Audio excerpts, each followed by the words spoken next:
Today I'm going to read a book about Veterans Day, and before I start, I would like to thank all of the veterans who sacrificed so much to guarantee that we have freedom and safety in America. My book is Heroes of the USA. What is a veteran? Veterans are people who have served in the military in times of war or peace. Veterans have served in one of these branches. As you read about each of the branches, highlight their jobs. The Army is the oldest and largest branch of the military. The Army uses ground troops to protect the United States. They have the largest helicopter wing of all the services. The Marines are trained to fight by sea and land. The Marine Corps is often the first service on the ground in combat situations. The Marines are supported by the Navy, as they do not have any medical workers. The Navy defends our rights to use the ocean for travel and trade. They use aircraft carriers so that they can have a runway at sea for their aircraft. Navy SEALs are some of the most elite fighters.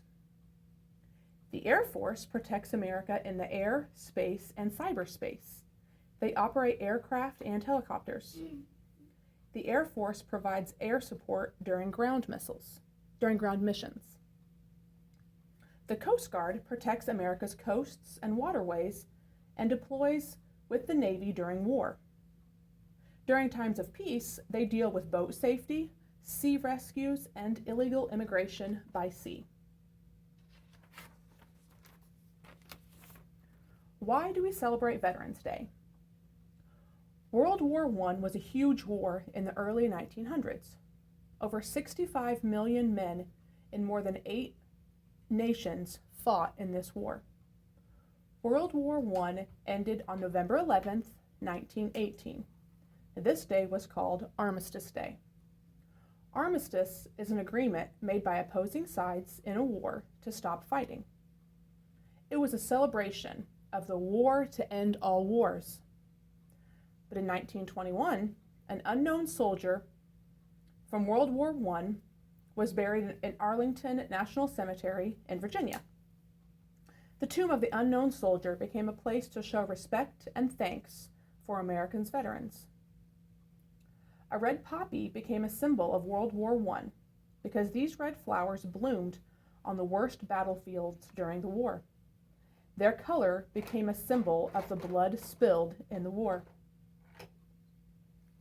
Wars of the 20th and 21st centuries. Unfortunately, World War I was not the war to end all wars.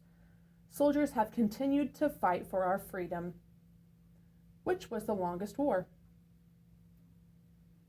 It gives the years and locations of World War I, World War II, Korean War, the Vietnam War, Persian Gulf War, the war in Afghanistan, and the Iraq War.